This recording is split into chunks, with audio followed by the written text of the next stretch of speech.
Students.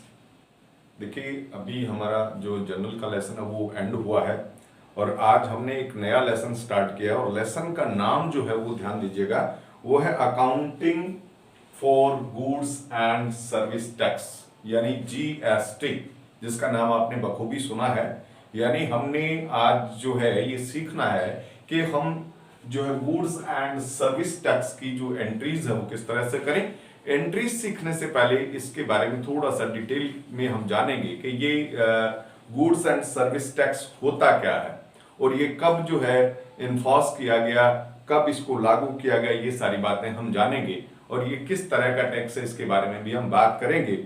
लेकिन उससे पहले हम बात करते हैं आज के थॉट की। आज का थॉट लिखा है, सत्य को इच्छा होती है कि सब उसे जान ले और असत्य को हमेशा डर लगता है कि कोई उसे पहचान न ले। बिल्कुल सही बात है, इसलिए हमेशा सत्य की डगर पर चलें। असत्य के रास्ते पर जो है हमेशा ये खतरा बना रहता है कि कोई आपको पहचान न ले। तो ध्यान दीजिएगा, गुड्स एंड सर्विस टैक्स। देखिए गुड्स एंड सर्विस टैक्स एक इनडायरेक्ट टाइप का टैक्स होता है।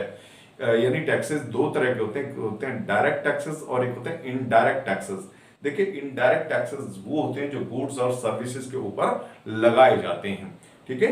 तो ये देखिए इनडायरेक्ट टैक्सेस हैं। इनडायरेक्ट टैक्सेस जो है ये एक निर्धारित रेट से, एक प्रेस्क्राइब रेट से जो है हर एक जो गुड्स और सर्विस सप्लाई किया जाता है उसके ऊपर लगाया जाता है, जिसके अंतर्गत इसका अपवाद यानी एक्सेप्शन जो है वो रहेगा पेट्रोलियम जो प्रोडक्ट हैं और इसके अलावा जो है एल्कोहल को छोड़ करके बाकी जो सभी यानी पेट्रोलियम और एल्कोहल वो भी ह्यूमन कंजप्शन के लिए जब यूज होता है तो उसको छोड़ करके सभी गुड्स एंड सर्विसेज के ऊपर ये जो टैक्स है वो इम्पोज किया जाता है, लागू किया जाता है। Supply of goods mean sale of goods and supply of services mean rendering of services, यानी सर्विसेज प्रदान करना। It is a nation wide tax. ये देखिएगा पूरे देश के अंदर लागू होता है, यानी पूरे देश के अंदर, यानी सभी जो स्टेट्स हैं भारत के और जितनी भी यूटीज हैं सभी के अंदर ये लागू होता है। It is a nation wide tax seeking to unify several indirect taxes and is based on the principle of one nation one tax. इसके अंदर बहुत सारे टैक्सेस को इमर्ज किया गया है। देखिएगा ये है कि इसके अंतर्गत अगर हम बात करें कि कौन कौन से टैक्सेस जो मर्ज किए गए हैं, पहले हम बात करते हैं कि कौन कौन से जो है सेंट्रल टैक्सेस को इसमें मर्ज किया गया है। देखिए सेंट्रल टैक्सेस जो आपके गुड्स एंड सर्विस टैक्स हैं उसके अंतर्गत जो है एक तो एक्साइज ड्यूटी को इसमें मर्ज किया गया है, इसी तरह से सर्विस टैक्स को इसके अंदर मर्ज किया गया है और सेंट्रल सेल टैक्स को भी इसके अंदर मर्ज किया गया है। यानी ये तीन टैक्सेस जो है वो सेंट्रल लेवल के इसके अंदर जो है इमर्ज किए गए हैं और इसके साथ साथ स्टेट लेवल को जो टैक्सेस हैं वो कौन कौन से मर्ज किए गए हैं इसके अंदर वो देखिएगा।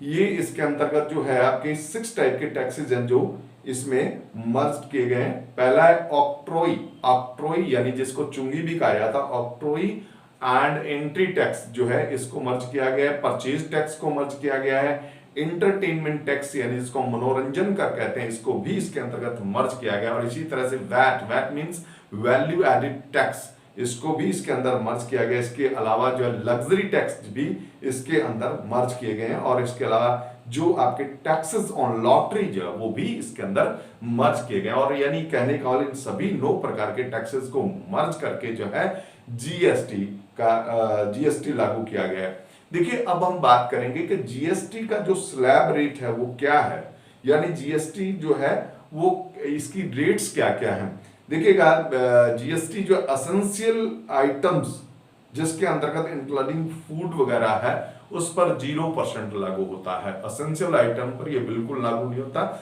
और वैसे अगर हम कीमती पत्र जो कि मतलब जिनके ऊपर मीनाकारी वगैरह की होती है उसकी बात करें तो उस पर 0.25% भी होता है।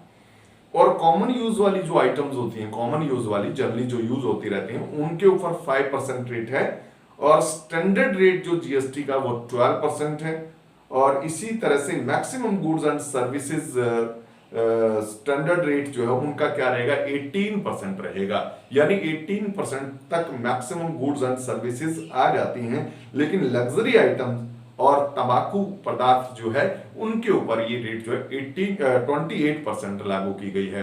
तो इसका स्लैब रेट यानी 0, 5, 12, 18 और 28 है। अब देखिएगा जीएसटी जो है इसको परचेज के ऊपर पे किया जाता है। जीएसटी यानी goods and service tax is paid on purchase of goods and services and it is collected from customers. और ये जो है कलेक्ट किससे कर लिया जाता है, एक बार तो परचेज के ऊपर जो दिया जाता है, उसके बाद इसको कलेक्ट कर दिया जाता है जब कस्टमर को sale of goods and services किया जाता है। यानी जब गुड्स को सेल किया जाता है और सर्विसेज को रेंडर किया जाता है तब इसको वापस कलेक्ट कर लिया जाता है। अब देखिएगा जीएसटी पेड, जीएसटी पेड जो है इसको कैसे डिनोट करते हैं, इसको लिखते हैं as input GST. GST paid को लिखा जाता है इनपुट जीएसटी और जीएसटी कलेक्टेड को जो लिखा जाता है वो लिखा जाता है आउटपुट जीएसटी। क्या लिखा जाता है, आउटपुट जीएसटी, ठीक है ना। As such, GST paid on purchase यानी input GST is not a cost for the purchaser। Actually जो है वैसे आप सोच रहे होंगे कि जैसे GST पेड जो एक तरह से कॉस्ट होता है, GST पेड परचेजर के लिए कॉस्ट नहीं होता। क्यों नहीं होता, ये एक्चुअली कॉस्ट ना होकर के जीएसटी जो आपका इनपुट जीएसटी वो डेबिट होता है। किस रूप में डेबिट होता है, एसेट के रूप में डेबिट होता है। अब आप कहेंगे कि सर एसेट के रूप में कैसे डेबिट होता है, एसेट के रूप में इसलिए डेबिट होता है कि जो परचेज के ऊपर एक व्यापारी टैक्स पे करता है वो टैक्स वो कलेक्ट कर लेता है किससे, कस्टमर से, और कलेक्ट करके उसमें से अपना जो टैक्स होता है वो जो उसने टैक्स यानी उस टाइम जब इनपुट दिया होता है उसको जो है डिडक्ट कर लेता है उसमें से, और बाकी का जो टैक्स होता है यानी जो एक्सेस ऑफ जीएसटी होता है, कलेक्शन जो है वो क्या करता है, यानी आउटपुट जीएसटी का जो एक्सेस होता है वो गवर्नमेंट को डिपॉजिट कर देता है, सरकार को डिपॉजिट कर देता है। इस तरह से मैं ये कहूंगा कि उसने जो जीएसटी इनपुट जीएसटी था वो उसका कंप्लीट हो जाता है, यानी जब वो जीएसटी कलेक्ट करता है तो उसमें से डिडक्ट कर लेता है, और जो बाकी एक्सेस होता है उसको वो गवर्नमेंट को डिपॉजिट करता है। As such, GST paid on purchase यानी input GST is not a cost for the purchaser but is asset since it can be set off against GST collected on sale। यानी ये GST collected on sale के against set कर लिया जाता है, adjust कर लिया जाता है, यानी आउटपुट जीएसटी से adjust. Similarly GST collected on sale यानी output GST is not an income. इसी तरह से मैं एक बात कहूंगा कि जो जीएसटी कलेक्टेड है यानी जब आप सेल के ऊपर जीएसटी कलेक्ट करते हैं, एक बिजनेसमैन कलेक्ट करता है तो उसकी इनकम नहीं है बल्कि वो उसकी लायबिलिटी है। लायबिलिटी क्यों है, क्योंकि वो उसने किसको डिपॉजिट करना है, सरकार को डिपॉजिट करना है, और कौन सा डिपॉजिट करना है, जो उसके इनपुट से एक्सेस है, यानी इनपुट जीएसटी से जितना एक्सेस है वो गवर्नमेंट को डिपॉजिट करना है, और बाकी जो इनपुट जीएसटी के इक्विवेलेंट है वो उसने अपने पास डिडक्ट करके यानी सेट करके उसमें से सेट कर लेना। ओके, तो इसलिए ना तो ये क्या है कि इनपुट जीएसटी के रूप में आपका कोई एसेट है और ना ही ये आउटपुट जीएसटी के रूप में आपकी इनकम है, बल्कि क्या है, सॉरी थोड़ा सा मैं गलत कह गया कि ना ही तो ये इनपुट जीएसटी के रूप में परचेज करने वाले की कॉस्ट है यानी व्यापारी की कॉस्ट है, और ना ही यानी कॉस्ट नहीं है बल्कि क्या है, एसेट है, और ना ही ये जो है उसका क्या है, ना ही उसका ये इनकम है। इनकम क्यों नहीं है, क्योंकि ये उसने गवर्नमेंट को देना है, ये उसकी लायबिलिटी है। अब देखिए कुछ बातें मैं आपसे शेयर कर रहा हूं कि usually GST paid on purchase of goods and services, जिसको हम इनपुट जीएसटी कहते हैं, इज नॉट अ कॉस्ट, हम फिर बात कर रहे हैं, for the purchaser but it is an asset. क्यों एसेट है, क्योंकि इसको जीएसटी कलेक्टेड के अगेंस्ट जो है सेट ऑफ कर लिया जाता है। और इसके बाद हम बात करेंगे कि जैसे हमने ये बात कही उसी तरह से कि it is certain in certain cases GST paid can not be, देखिए कुछ अपवाद भी है, जैसे हम बात कर रहे थे कि ये कॉस्ट नहीं है, लेकिन कुछ ऐसे केसेस भी आते हैं जिसके अंतर्गत जीएसटी पेड यानी इनपुट जीएसटी को हम जो है सेट नहीं कर सकते अगेंस्ट आउटपुट जीएसटी, ठीक है। In such cases GST paid, या ये कहूं कि input GST on purchase of goods and services is a cost for the purchaser, तब वो परचेजर के लिए क्या होगी, कॉस्ट होगी। Following are the cases where GST paid या input GST on purchase of goods and services cannot be set off against GST collected। ये बातें आपने ध्यान में रखनी है। वो क्या है, जनरली ये होता है कि जब आप आगे कोई भी जो आप गुड्स या सर्विसेज परचेज करते हैं और उसको आगे रीसेल नहीं कर सकते, तो वहां ये आपका कॉस्ट ही होगा, इनपुट जो है। देखिए जैसे फूड्स एंड बेवरेजेस एक्सपेंसेस, यानी रेस्टोरेंट का जो बिल है उसके ऊपर जो जीएसटी इनपुट जीएसटी आपका लगेगा वो आपकी कॉस्ट होगा। पेमेंट फॉर हेल्थ इंश्योरेंस के लिए जो आप पेमेंट करेंगे वो भी आपका क्या होगा, कॉस्ट होगा जीएसटी। और इसी तरह से payment of membership fees of A club, health and fitness centre का, और repair and maintenance of building करवाते हैं, परचेज ऑफ व्हीकल करते हैं, फ्री गिफ्ट टू स्टाफ देते हैं, और payment for goods and services for personal use, क्योंकि जैसा कि मैंने आपको बताया कि इनको आगे आप जो है रीसेल नहीं कर रहे हैं, ना ही इनका जो है आप एक तरह से सर्विसेज को आगे दे रहे हैं। ये तो इसलिए ये अगर आप अपने पर्सनल यूज के लिए करते हैं तो इनके ऊपर जो आपका टैक्स यानी इनपुट जीएसटी होगा वो आप सेट ऑफ नहीं कर सकते अगेंस्ट जो है जीएसटी कलेक्टेड। और उसके बाद हम बात करेंगे कि जीएसटी पेड या इनपुट जीएसटी इज रिवर्स्ड, यानी क्रेडिट कर दिया जाता है। देखिए वैसे तो इनपुट जीएसटी क्या होता है, डेबिट होता है जनरली, लेकिन कुछ कंडीशंस में इसको हमें क्रेडिट करना पड़ता है। वो कौन कौन से केस होते हैं, जैसे परचेज करते हैं तो हम इनपुट जीएसटी को डेबिट करते हैं, लेकिन अगर उस परचेज में से कुछ पार्ट को हमने रिटर्न कर दिया, सप्लायर को वापस कर दिया, तो उस कंडीशन के अंदर जब हम एंट्री बनाएंगे रिटर्न की, क्योंकि हमने सप्लायर को वहां डेबिट करना है, किसको डेबिट करना है, सप्लायर को डेबिट करना है, और इसके अलावा जो है परचेज रिटर्न को क्रेडिट करना है, तो वहां पर हम जो है जो इनपुट जीएसटी उसको भी क्रेडिट कर देंगे, यानी रिवर्स हो जाएगा, वो डेबिट नहीं होकर के बल्कि क्रेडिट हो जाएगा, यानी उसको हम कैंसिल कर रहे हैं एक तरह से, ठीक है ना। और goods taken by the proprietor, इसी तरह से जैसे जब आप गुड्स को परचेज करते हैं तब तो इनपुट जीएसटी को डेबिट करते हैं, लेकिन जैसे कि आपको पता है कि अगर गुड्स का कोई ड्राइंग होता है, प्रोप्राइटर अपने हाउस होल्ड पर्पज के लिए गुड्स को यूज करता है, तब आपको पता है कि हम एंट्री बनाते हैं ड्राइंग अकाउंट डेबिट टू, जो है हमने करना है क्या, परचेज, और परचेज के साथ साथ क्रेडिट करना है इनपुट जीएसटी, ठीक है ना। ये आपको ध्यान रहना चाहिए। गुड्स लॉस्ट और स्टॉलन, यहां भी हमने क्या करना है, परचेज के साथ साथ जो है जीएसटी यानी इनपुट जीएसटी को क्रेडिट करना है। गुड्स डिस्ट्रॉयड और बिकेम नॉट सेलेबल, तब भी हमने इसको क्रेडिट करना है।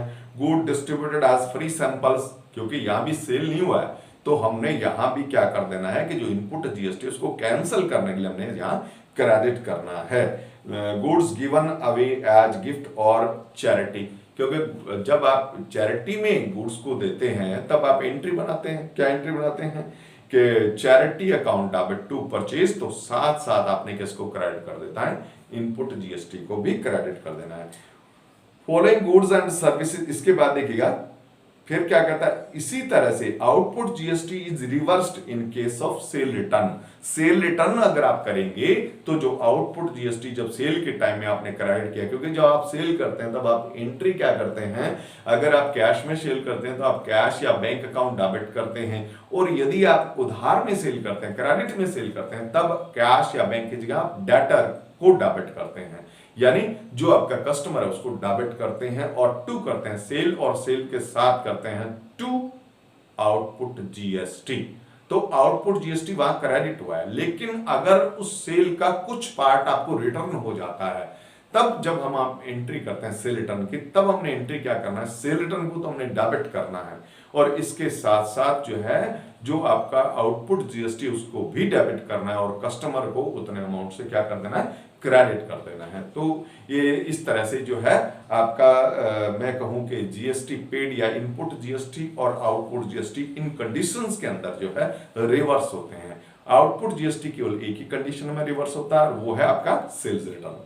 अब आता है कि following goods and services are exempted from levy of GST. इन पर जीएसटी लागू नहीं होता, इन पर जीएसटी नहीं लगता है। और वो क्या है देखिएगा, payment of wages and salary. अगर आप अपने जो वर्कर्स हैं उनको वेजेस दे रहे हैं और अपने जो एम्प्लॉयज हैं उनको सैलरी दे रहे हैं तो उसके ऊपर कोई जीएसटी लेवी नहीं होगा, कोई इनपुट जीएसटी डेबिट नहीं होगा।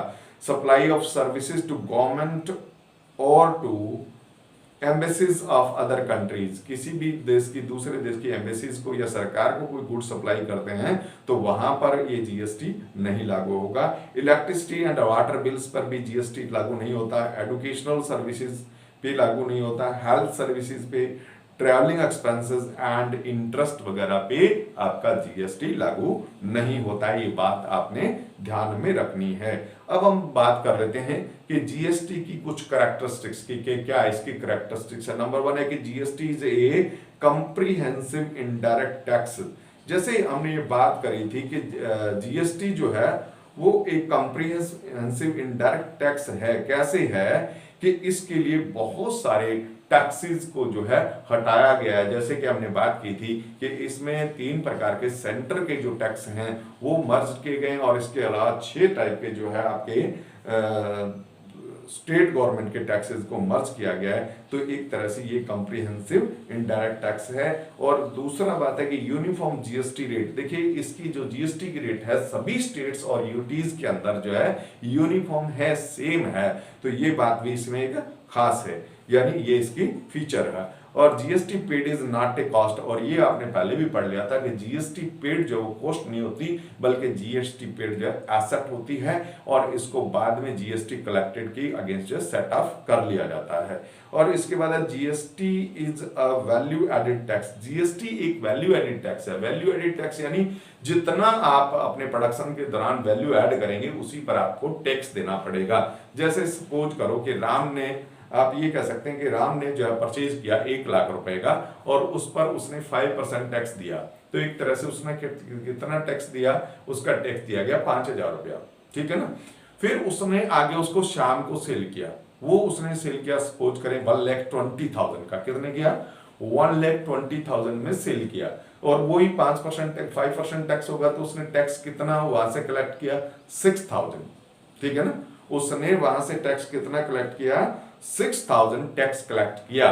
तो 6,000 टैक्स कलेक्ट किया जिसमें से जो 5,000 रुपीज है वो तो उसने अपने अगेंस्ट सेट कर लेने हैं किसके अगेंस्ट? इनपुट जीएसटी के अगेंस्ट। 1,000 वो क्या करेगा? गवर्नमेंट को डिपॉजिट कर देगा। एक तरह से जो राम को जो टैक्स देना पड़ा वो अपने द्वारा ऐड की गई वैल्यू 20,000 है, उस पर 1,000 टैक्स देना पड़ा है। इसको फिर आगे हम और भी ले सकते हैं कि श्याम ने अगर सपोज करेंगे उसको 1,50,000 में मोहन को सेल कर दिया तो मोहन से वो कितना टैक्स कलेक्ट करेगा? 7,500। अब उसने इनपुट टैक्स कितना दिया था? 6,000 दिया था। तो 15% उसके पास जो बचा है टैक्स वो किसको दे देगा? वो गवर्नमेंट को डिपॉजिट कर देगा, ठीक है ना। तो एक तरह से जो शाम है उसने कितनी वैल्यू के ऊपर टैक्स दिया? 30,000 पे 5%, 1,500। तो यानी वैल्यू एडेड टैक्स है, जितना वैल्यू एड जिस प्रोसेस के अंतर्गत करी जाएगी उस पर उतना ही टैक्स जो है दे दिया जाता है।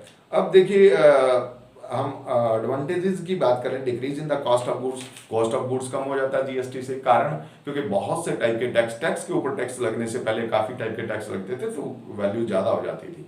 और इजी टू डूइंग बिजनेस करना आसान हो गया, यानी हर एक टाइप के टैक्स के बारे में इतनी ज्यादा ध्यान रखने की जरूरत नहीं है, बस केवल एक जीएसटी है। और डेवलपिंग कॉमन नेशनल मार्केट, क्योंकि आपको बताया गया कि सभी स्टेट और यूटीज में इसकी एक ही रेट है तो एक तरह से कॉमन मार्केट जो है एक प्रोडक्ट के लिए डेवलप होता है। Reduction in the tax evasion, देखिएगा जो है टैक्स की चोरी भी इससे रुक गई है बहुत हद तक। जीएसटी बिकेम चीपर और गुड्स बिकेम चीपर्स। और ये भी बात सही है क्योंकि जब टैक्स जो है एक ही बन गया सारा तो टैक्स के ऊपर टैक्स नहीं लग रहा। पहले क्या होता था कि जैसे कॉस्ट ये है उसके ऊपर 10% ये वाला टैक्स लग गया, फिर वो 110 हो गया, फिर उसके ऊपर ये 5% टैक्स लग गया, इस तरह से टैक्स लगते थे टैक्स के ऊपर tax.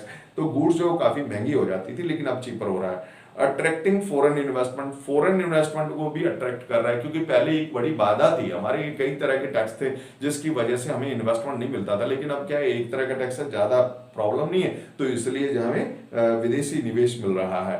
Tax system become more transparent, regular and predictable, यानी पहले से पता है कितना टैक्स देना है, और ट्रांसपेरेंट भी हो गया, रेगुलर बेस पे टैक्स भरा जा रहा है।